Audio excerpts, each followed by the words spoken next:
Bem-vindos a mais um episódio de Ponto de Fuga, o espaço onde exploramos histórias reais que parecem saídas de um filme de terror. Em fevereiro de 1959, 9 alpinistas experientes partem rumo aos Montes Urais, na Rússia. O objetivo era alcançar a montanha de Otorten, um percurso considerado desafiador mesmo para alpinistas qualificados. O grupo era liderado por Igor Dyatlov, estudante da Universidade Politécnica de Udmurtia, e incluía jovens de diferentes formações, todos com experiência em escalada e expedições de inverno. Entre eles estavam Zinaida Kolmogorova, Yuri Doroshenko e outros que partilhavam treino e paixão pela montanha. Nos primeiros dias, os membros mantiveram contacto com familiares, enviando telegramas que indicavam entusiasmo e confiança. Mas já surgiam sinais de dificuldades. O frio intenso e as condições do terreno tornavam a progressão lenta e exigente. Pequenos contratempos, com equipamentos e deslocações irregulares, começavam a desafiar o grupo. O plano de expedição previa paragens estratégicas, com acampamentos temporários, sempre com atenção à segurança. Contudo, a combinação de isolamento, clima extremo e terreno desconhecido preparava um cenário que colocaria a vida do grupo em risco. O que parecia uma viagem de treino e aventura transformou-se num percurso que ninguém conseguiria completar com segurança. Nas semanas seguintes, acontecimentos inexplicáveis dariam início ao que se tornaria um dos casos mais misteriosos da história da exploração dos Montes Urais. O grupo era formado por 9 jovens alpinistas, estudantes e recém-licenciados da Universidade Técnica do Ural. Cada um trazia consigo experiências em escalada e trekking, mas também sonhos pessoais de aventura e fama entre os círculos de montanhismo da região. Entre eles, Igor Dyatlov, o líder da expedição, tinha já experiência em várias viagens pelo Ural e pelo Cáucaso. O plano era ambicioso: atravessar o passo de Otorten numa área remota e pouco explorada e regressar em 2 semanas. A rota exigia conhecimento de navegação, resistência extrema e disciplina rigorosa, mas para tal, o grupo treinou durante meses, estudando mapas, meteorologia e técnicas de sobrevivência ao frio extremo. Além da preparação física, havia uma motivação quase intangível: a busca pelo desconhecido. O grupo era movido por desafios e pela vontade de registrar cada passo da travessia. Muitos carregavam cadernos como diários, câmaras e equipamentos de medição, prontos para documentar cada detalhe da aventura. Apesar da confiança do grupo, o ambiente era naturalmente hostil. Os Montes Urais oferecem condições severas, com ventos fortes, quedas de neve repentinas e temperaturas que facilmente ultrapassavam os 20 graus negativos. No entanto, a experiência e o entusiasmo pareciam mitigar os riscos aos olhos do grupo. No início de fevereiro de 1959, os 9 alpinistas partiram do vilarejo mais próximo, equipados e determinados. Para eles, aquela travessia não seria apenas uma expedição, seria uma prova de resistência, coragem e amizade. Mas, como se descobriu dias depois, mesmo o planeamento mais meticuloso não conseguiria preparar alguém para os acontecimentos que se seguiram. Nos primeiros dias, a expedição avançou conforme planeado. A comunicação entre os alpinistas era fluida e os registros mostram passos firmes e coordenados. No entanto, as condições começaram a revelar a sua imprevisibilidade. Nevadas inesperadas e mudanças súbitas na temperatura começaram a dificultar a progressão. Pequenos atrasos surgiam e a necessidade de improvisar rotas tornavam-se cada vez mais frequentes. Registros fotográficos e anotações de cadernos mostravam que, apesar do profissionalismo do grupo, surgiam sinais de desconforto. Pequenas divergências sobre a rota, dúvidas sobre o ritmo da travessia e discussões discretas sobre a segurança indicam que algo começava a afetar a dinâmica do grupo. À medida que avançavam para o interior do Ural, a paisagem transformava-se num território quase inóspito. As condições extremas não deixavam espaço para hesitações, e cada decisão tinha peso, e cada erro poderia ter consequências extremamente graves.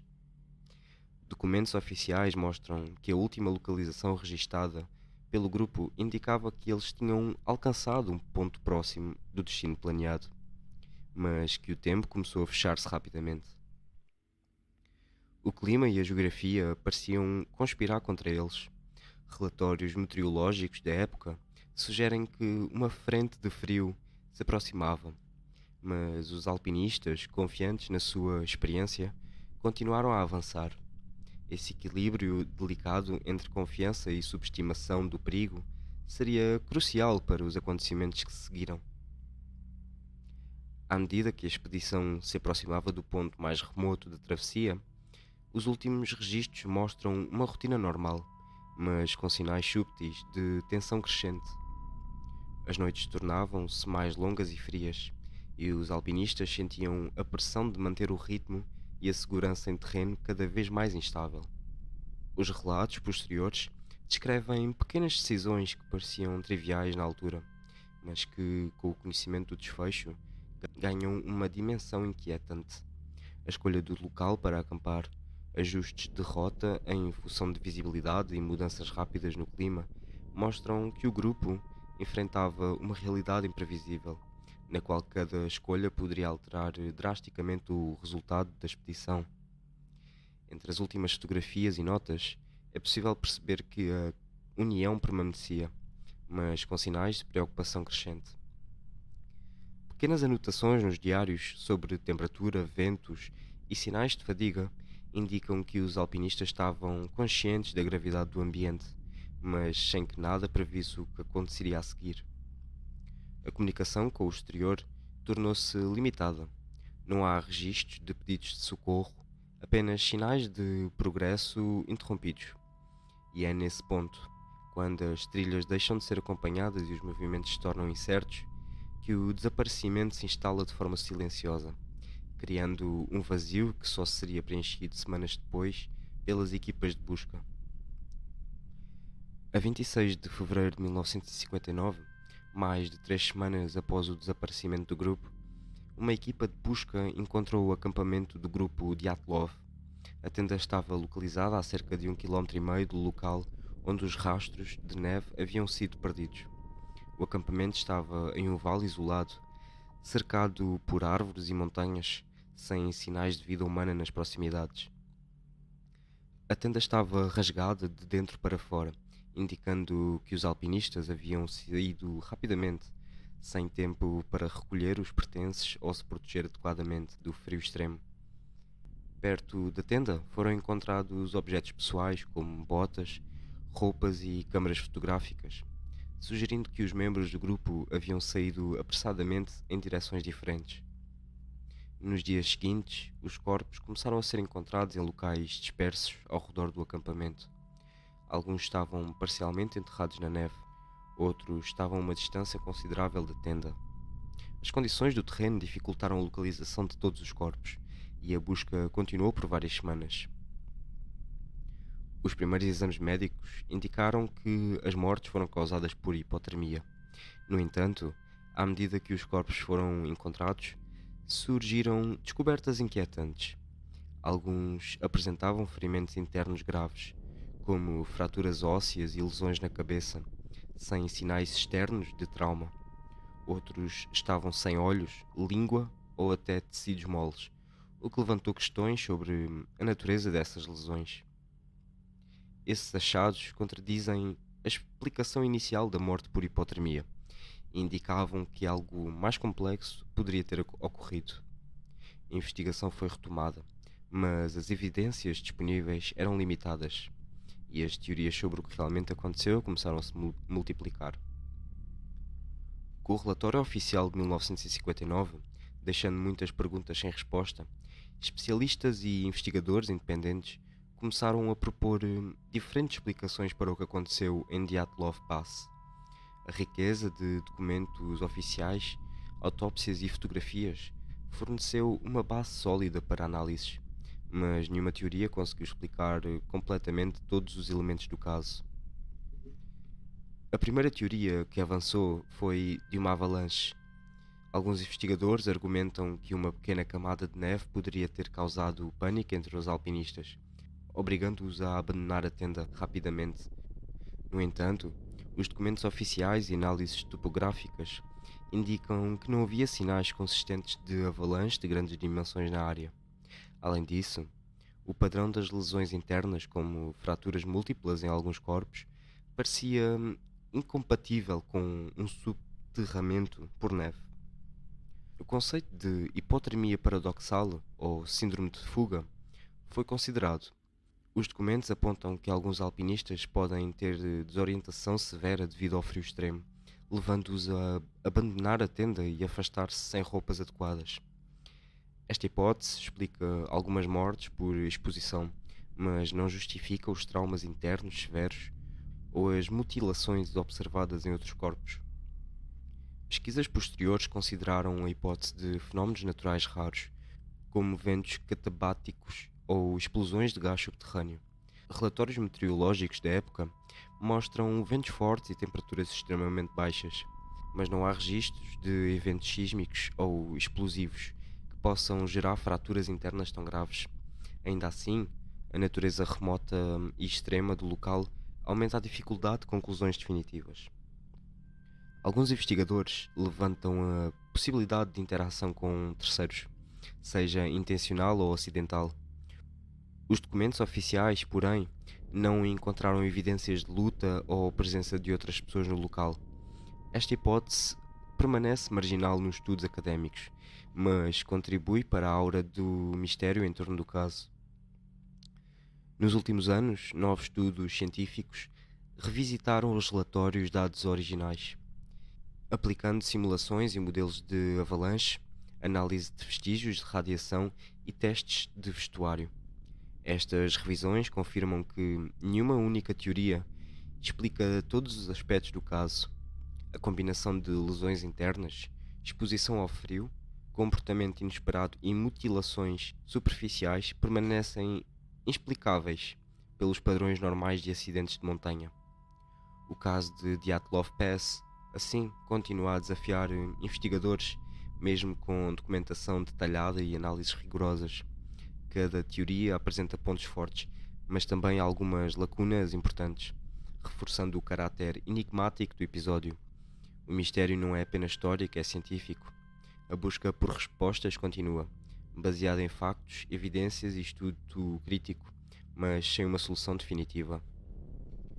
O mistério de Dyatlov Pass ultrapassou o contexto das montanhas russas e das investigações oficiais, tornando-se um caso emblemático no estudo de acidentes extremos e da psicologia de grupos em ambientes inóspitos. O legado do episódio manifesta-se em várias frentes, todas baseadas em documentação, registros históricos e análises académicas. Ao longo das últimas décadas, equipas de investigadores russos e estrangeiros visitaram o local, utilizando tecnologias modernas como modelação 3D do terreno, análise de vestuário, simulações de avalanche e exames forenses detalhados. Alguns estudos recentes, apoiados em relatórios oficiais e reconstituições meticulosas, tentam correlacionar padrões de lesões com acidentes naturais, comportamento de hipotermia e fatores ambientais extremos. Apesar disso, as conclusões permanecem incompletas, mantendo o caso aberto a novas interpretações. O caso foi extensivamente documentado nos arquivos do Comitê de Investigação da União Soviética, com relatórios médicos, fotografias e declarações dos sobreviventes próximos e testemunhas indiretas. Pesquisadores modernos continuam a analisar esses documentos, publicando artigos em revistas de geografia, medicina de emergência e psicologia de grupos em ambientes hostis. O acesso a estes arquivos permite compreender a investigação com base em factos, evitando interpretações especulativas sem suporte documental. Embora não se trate de uma história de ficção, o caso de Dyatlov Pass inspirou livros, documentários, séries e podcasts em todo o mundo. A presença de registros oficiais detalhados, aliados ao mistério não resolvido, cria um ambiente que combina factualidade com fascínio público. Esse interesse cultural ajuda a manter a atenção sobre a necessidade de estudos científicos rigorosos sobre acidentes de montanha e sobrevivência em condições extremas. O episódio também tornou-se um caso de referência em cursos de formação em montanhismo, segurança em ambientes extremos e análise de risco. Instrutores usam o caso para ensinar sobre planeamento, avaliação de risco e comportamento em situações de emergência. Aqui, os documentos oficiais fornecem exemplos concretos do que pode acontecer quando múltiplos fatores adversos se combinam. A ausência de uma explicação definitiva tornou este caso um estímulo para novas investigações, debates académicos e estudos comparativos com outros acidentes de montanha. O caso demonstra que, mesmo com registros precisos e análises detalhadas, a complexidade do ambiente e a interação entre fatores humanos e naturais podem produzir resultados inesperados. O legado de Dyatlov Pass não é apenas histórico ou cultural. Ele representa um convite contínuo à investigação crítica, ao estudo científico e à compreensão profunda do comportamento humano diante de condições extremas. Mais de 6 décadas depois, o mistério permanece, mas a documentação e os estudos rigorosos asseguram que o caso continua a ser uma fonte de conhecimento e reflexão. O caso de Dyatlov Pass não desapareceu com os corpos na neve. Ao contrário, tornou-se um fenómeno global, alimentando curiosidade, teorias e especulação por décadas. A atenção mediática começou ainda nos anos 60, quando a União Soviética tornou públicos os relatórios das investigações. Desde então, o caso passou a alimentar teorias e especulações. Alguns sugerem avalanches, outros experiências militares secretas, raios com efeito incomum ou até fenómenos paranormais. No entanto, os documentos oficiais mantêm apenas hipóteses fundamentadas em evidências, condições climáticas extremas, deslocamentos inesperados do grupo e fatores humanos, como desorientação ou pânico coletivo. Desde os primeiros relatórios na União Soviética, o mistério capturou a atenção da imprensa internacional, ainda que, na época, a informação fosse limitada e muitas vezes controlada. O que começou como notícias breves sobre um acidente trágico rapidamente evoluiu para debates sobre causas inexplicáveis e teorias extremas. Na era moderna, o caso inspirou uma infinidade de livros, artigos e documentários. O mistério de Dyatlov Pass tornou-se material fértil para investigadores, jornalistas e autores de true crime, cada um tentando interpretar os factos à luz de novas descobertas e tecnologias, como análises de vestígios forenses, simulações de condições meteorológicas e estudos de comportamentos humanos em situações extremas. Além disso, o episódio transformou-se em tema recorrente de podcasts, vídeos e fóruns online, onde investigadores amadores e profissionais trocam hipóteses, analisam fotos e mapas e discutem documentos oficiais. Este contínuo interesse mantém o caso vivo na cultura popular, lembrando-nos de que certos enigmas históricos possuem uma capacidade única de fascinar gerações. O Dyatlov Pass não é apenas um incidente de 1959, é um símbolo do desconhecido, da vulnerabilidade humana diante da natureza e do poder duradouro do mistério, quando é envolto em silêncio, especulação e documentação oficial. Mais de 6 décadas depois, o mistério continua a desafiar investigadores.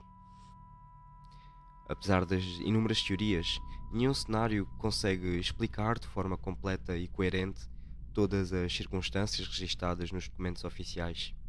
O caso permanece um enigma que mistura factos comprovados com incógnitas perturbadoras, tendas rasgadas de dentro para fora, corpos encontrados em posições desconcertantes e lesões que desafiam explicações médicas e comportamentos que parecem contradizer qualquer lógica de sobrevivência. Mais do que um mistério isolado, Dyatlov Pass tornou-se um estudo sobre os limites humanos diante de forças extremas da natureza, sobre a fragilidade da vida em ambientes inóspitos e sobre a persistência da curiosidade humana. Ele recorda-nos que, mesmo com tecnologia avançada, perícia forense e investigação detalhada, nem todos os segredos são desvendáveis. E talvez seja justamente essa impossibilidade de resposta que mantém a memória dos nove alpinistas viva, fazendo com que cada geração continue a questionar, a pesquisar e a imaginar o que realmente aconteceu naquela noite de fevereiro de 1959, nos gelados Montes Urais. O mistério de Dyatlov Pass permanece e continuará a desafiar qualquer tentativa de explicação definitiva. Um enigma que nos lembra que, em certos lugares e circunstâncias, a verdade pode ser tão fria e silenciosa quanto a própria neve. Obrigado por me acompanharem neste episódio do Ponto de Fuga. Se o mistério de Dyatlov Pass vos deixa intrigados, lembrem-se de que nem todos os segredos da história têm resposta, e por vezes o fascínio está exatamente nessa incerteza. Não se esqueçam de seguir o Ponto de Fuga noutras plataformas, para não perderem nenhum episódio de histórias que desafiam a razão e nos levam ao limite do desconhecido. Até ao próximo episódio e continuem a olhar para além do óbvio.